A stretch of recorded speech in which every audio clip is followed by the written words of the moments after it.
So Volodymyr Zelensky announced that Ukrainian ballistic missiles have gone into production and will soon start sending their regards to the Russians. And just recently, I spoke with my American colleague who told me, or rather confirmed what I was thinking, that our Western partners are not at all thrilled about this news, both the Americans and the Europeans. Because if Ukraine starts mass producing its own ballistic missile, let me remind you, the export version for Ukraine is 280 kilometers, and for the armed forces of Ukraine, it's 500 kilometers. So if Ukraine begins mass producing its own ballistic missiles, then it will be impossible to control either the quantity or the targets at which the missiles will be launched, and there will be no need to coordinate anything. And that is a direct path to escalation. So when missiles can be transferred to us in a regulated, measured way, when they can be delivered in limited quantities, and when it's possible to adjust things, yes, this is a target, no, this isn't, these coordinates are allowed, these aren't, then everything is under control. But when Ukraine independently chooses its targets, then problems may arise. But those problems will be for Russia, not for Ukraine. See how it turns out? That is, Ukraine is actively preparing for the serial production of its own Sapsan operational tactical ballistic missiles. By the way, I looked into this project. It's a serious missile-laden meters in length, 7 tons in weight, 500 kilometers in range. Overall, this is serious. A 500 kilogram high explosive or cluster warhead, that's really impressive. So the production of the Sapsan actually began in 2007. That is, the technical specifications were drawn up. Sapsan was supposed to replace the Torkayu. But of course, we had wonderful defense ministers, including Pavel Lebedev, who was born in Russia, and he shut down the project in 2009. The funding was frozen in 2013. In general, thank God that at the same time there was an export version for clients from the Middle East. So the developments remained. That's why independence from allies is a very, very good thing. You see how it is independence from allies. Strange, isn't it, how that sounds? But a range of 500 kilometers makes it possible to reach the Crimean Bridge, the airfields in Engels and Mozdok, all the logistics in the Rostov and Volgograd regions in short. These are serious problems. And the most interesting thing is that this quasi-ballistic trajectory the missile follows makes it much more difficult for Russian S-300 and S-400 systems to intercept it. According to IDF estimates, the probability of interception is less than 30%. That's how it can be. Naturally, the Russians are now saying, what's going on? And let me remind you that this missile, actually, 3 of these missiles were already launched at a Russian depot in May and successfully hit their target at a distance of 300 kilometers. So that's how things stand. And mass production of over 100 missiles per year could radically complicate logistics for Russia across the entire Azov-Don direction. So Russia is going to have problems. I've said more than once that basically Putin and Russia aren't getting any new weapons. They have to pray to Iran and North Korea. Meanwhile, Ukraine continues its own developments. The range of drones is absolutely impressive. In fact, I would say with each passing week, Ukraine is making progress in this area. Well, I won't go into details here. And now, the segment Iran we lost. Or maybe we haven't lost it after all. The son of the last Shah of Iran has called on Iranians to rise up against the Ayatollah's regime. Reza Siros Pahlavi, who lives in the US, is the son of the last Shah, and he has urged citizens to overthrow the regime, the Ayatollahs, who seized power during the Islamic Revolution. That was in 1979, just to remind you. He wrote about this on his Telegram channel, but honestly, I've always been skeptical about calls from the oppositioners, so-called opposition, to overthrow the regime. If you're somewhere overseas, in another country, part of the opposition in exiles applies to both Belarus and Russia, no and while living in the US.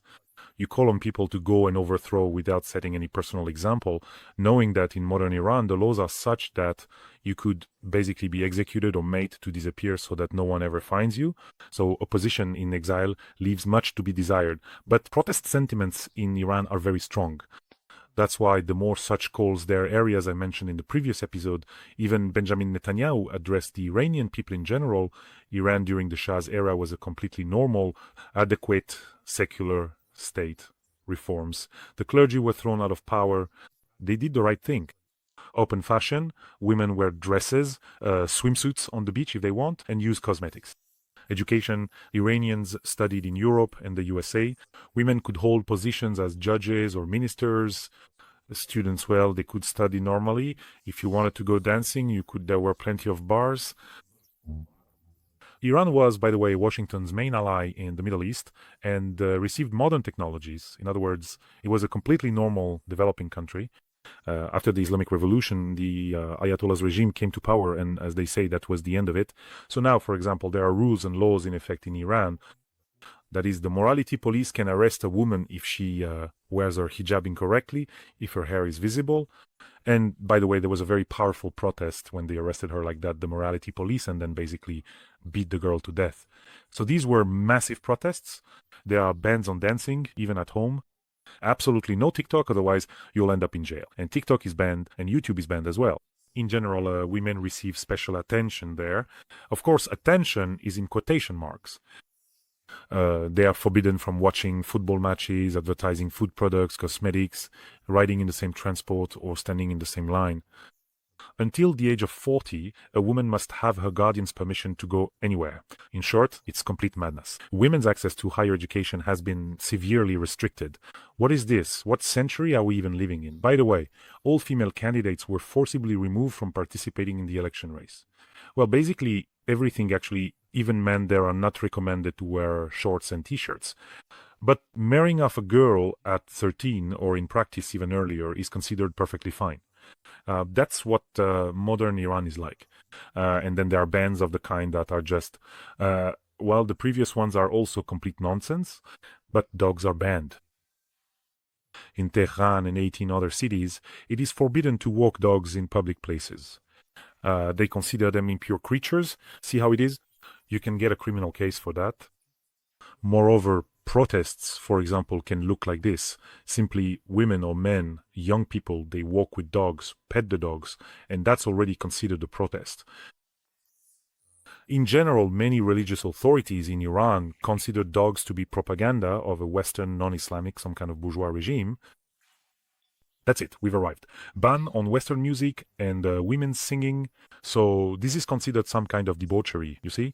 A fine, arrest. By the way, Kim Jong-un also banned music, Western movies, and wearing jeans, although he himself, regularly stuffs himself with Cristal champagne on his train.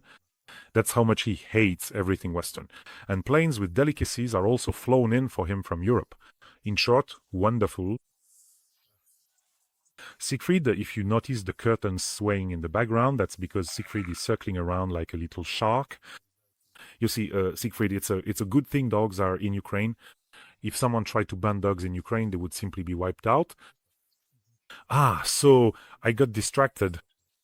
It turns out that Israel is carrying out strikes on Iran based on intelligence information, according to which Tehran would have already obtained 10 atomic bombs and about 2,000 missiles in 6 months. This was stated by the head of Italy's Ministry of Foreign Affairs. See how it happens?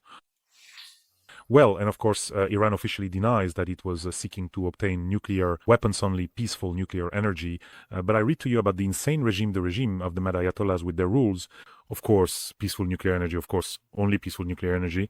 At the same time, by the way, the IAEA stated that Iran has already accumulated highly enriched uranium up to 60%. To create a nuclear weapon, they need to enrich it to 90%. Now that their centrifuges have been knocked out, I think it will be more difficult for them. And by the way, a very interesting piece just came out, how pizza orders helped predict Israel's strikes on Iran. And not just this strike. I'll get to that in a moment. In the meantime, don't forget to subscribe to this channel if you haven't already. So, pizza and strikes on Iran. In other words, spikes in pizza orders near the Pentagon could indicate an impending attack on Iran. There are no pizzerias inside the Pentagon itself, only fast food. But some users on social network X are convinced that by tracking fluctuations in pizza orders at pizzerias near the Pentagon, one could have guessed about the upcoming attack. So what's the logic here? If a serious international crisis is brewing, Pentagon employees have to stay late at work, and that's when they order pizza. And naturally, there's a spike in orders in the area because they're sitting there in the Pentagon and the pizza is being delivered to them. In fact, there's an account called the Pentagon Pizza Report. It recorded exactly such a spike in food orders around the Department of Defense right before Israel's strike on Iran. Another interesting point is that the bar turned out to be unusually empty. because everyone really was staying late at work. So this kind of thing has happened before, during the Israeli attack on Iran last year, and also before the US invasion of Panama in 1989, and before the war in Iraq. In other words, these spikes happen when Pentagon staff stay late at work and start ordering lots of pizza. So it's not just a meme, but a real and interesting example of behavioral intelligence. This kind of intelligence also exists, where you can identify hidden processes through indirect signs. And the main question, can Israel really paralyze Iran's nuclear program, especially the Fordo facility, which is located at a depth of 80 to 100 meters under the mountains? Not quite. That is clearly not completely. Tehran did acknowledge limited damage, but to actually reach 90 meters under the mountain for complete neutralization, you would need either bunker-busting strikes or sabotage from the inside. That's why it will be difficult. This will push back, delay Iran's nuclear program, the production of that very nuclear warhead, maybe several, but it won't cripple it completely.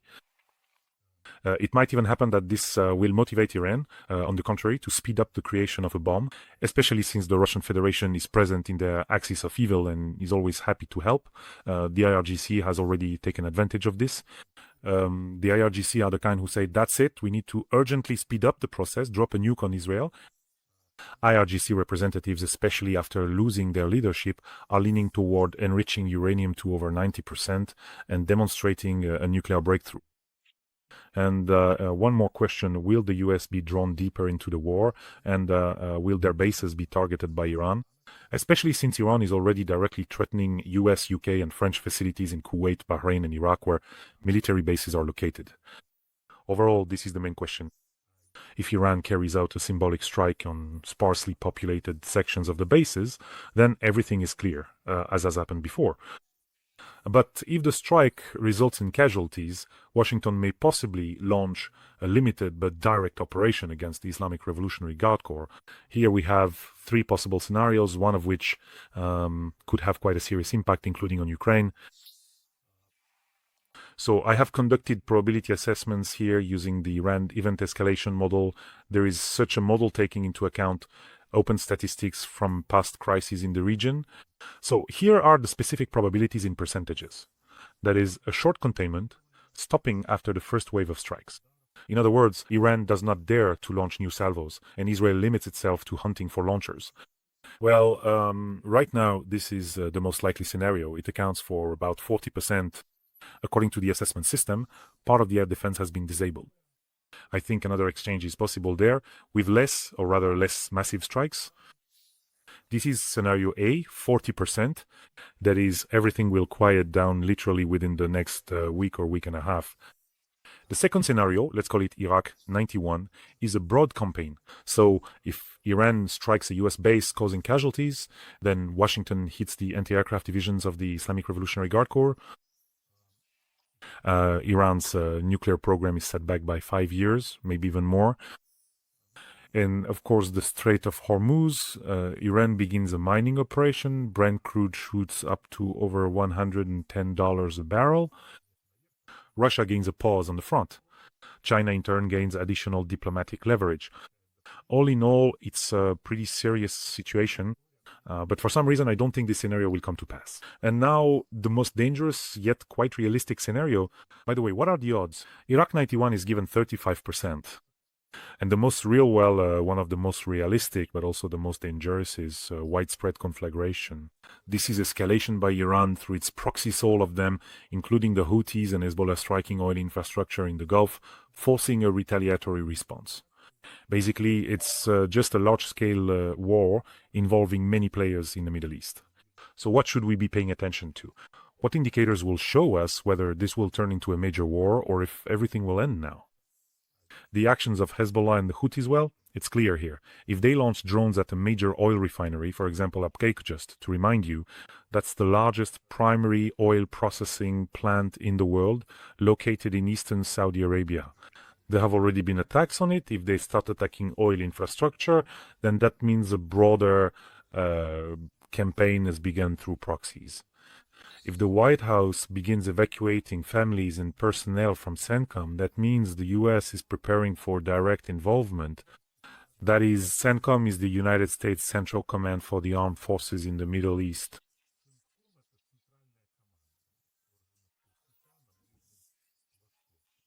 And if, well, the evacuation of families in general is one of the most accurate litmus indicators that the US is preparing for direct military involvement, even if it's not officially announced. That's always how it happens. And they've done this before. So just to remind you, the United States Central Command for the Armed Forces in the Middle East covers Iran, Iraq, Kuwait, Qatar, Saudi Arabia, and the United Arab Emirates. Their headquarters is at an airbase in Florida, but the largest bases in the region are actually in Kuwait, Iraq, and the United Arab Emirates. In addition to military personnel, family members, children, and even grandchildren are often present there. This is especially true in Kuwait, Qatar, and Bahrain. There, you can even find American schools, hospitals, and infrastructure. In general, if an evacuation begins, it means there will be a major conflagration in the Middle East. But the evacuation of families is not the evacuation of all personnel. So it's not a declaration of war, but it's a signal that military action could start at any moment. Why is it important to watch this particular indicator? Because the US never says outright, we are preparing to strike. Especially in conflicts like the one with Iran. Well, and this is already an operational order from the Pentagon. Evacuate the families. There have been precedents. In Iraq, for example, in 2019, 3 days before the strike on Soleimani, they began a covert evacuation of families from Baghdad. In general, the elimination of Soleimani is the most unpleasant trigger for Putin. Remember how during one of his speeches, Putin was extremely outraged that the Americans killed Soleimani. By the way, the order was given by Donald Trump during his first term. And why was Putin so outraged? Because Soleimani was killed on the territory of another country, was taken out by a drone in Iraq, and that was it. Goodbye, Soleimani. He was the head of the Islamic Revolutionary Guard Corps, essentially the second most powerful person in the country, and Putin was very upset about it. He imagined that fate happening to himself. Suppose he flew to Kazakhstan and some drone bam right on his bald head, and that's it. Goodbye. And by the way, when he was planning to go to Kazakhstan, it was a mandatory requirement in the cities where he was supposed to be present to have a bunker available. So, for example, if there was a bunker at the Russian embassy in Astana, then in other cities they urgently needed to build a bunker. They didn't build the bunker. Putin didn't go to the other cities. That's the kind of brave 1.5 meter tall conqueror he is. Well, there was also a precedent in Afghanistan in August of 2021 when the United States was saying Kabul is under control. And then there was one of the fastest evacuations in US history. I think those horrifying images when Afghans were clinging to the landing gear of Plan S, obviously, it was impossible to survive. That many people remember them. So if the US begins evacuating families from CENTCOM bases, that's a very clear indicator that they either expect strikes on their facilities or are preparing to launch a retaliatory or preemptive strike themselves and want to avoid civilian casualties. Those are the kinds of indicators. But this is a trigger moment after which the war between Israel and Iran is much more likely to escalate into a regional conflict involving the United States. If this happens, then Moscow, Beijing, and Pyongyang will act according to the principle of while your house is on fire, we'll take care of our own business, our own projects, our own wars. That's why this scenario is extremely negative for us, for Ukraine. Percentage no. And of course, Iran is right there threatening a naval blockade. What's interesting is that they're threatening a naval blockade to show that if they strike at transportation, oil prices will skyrocket, and then things will get very, very bad for everyone. There's Brigadier General Esmail Kausari who says, we'll block the Strait of Hormuz, and that's it. And then you're completely done for. And really, if they manage to block it, that's a serious problem. They have mines, they have launchers, they can harass tankers. They've already done this before, by the way. Now, they also have drones. In general, they can temporarily stop things, but it's unlikely they could block it for long. The coalition there, excuse my French, will kick their ass very hard and fast. As for alternative routes, you can transport about 25 to 30% through them if it's blocked. That's why the US can respond harshly to such blockades. And if they keep trying to blackmail, I think they'll get hit again. So the key trigger here is if mines appear or even a single tanker is hit, then that's it. They'll switch to that scenario. And then insurance for ships will immediately quadruple. And overall, that's a big problem. and Brent will skyrocket as usual. Basically, as always, it's a political and psychological level of pressure on Washington from Iran. But everyone there understands everything perfectly well. First, you need to survive there yourselves. And if there is an attempt to close the strait for an extended period, there is a high likelihood of a coalition naval operation in which the US, the UK, France, and the Arab monarchies who are not interested in this blockade, they will simply use force to ensure freedom of navigation. And for Iran, that would be a direct military defeat. So they will make threats, but they won't block it for long. And anything can happen there.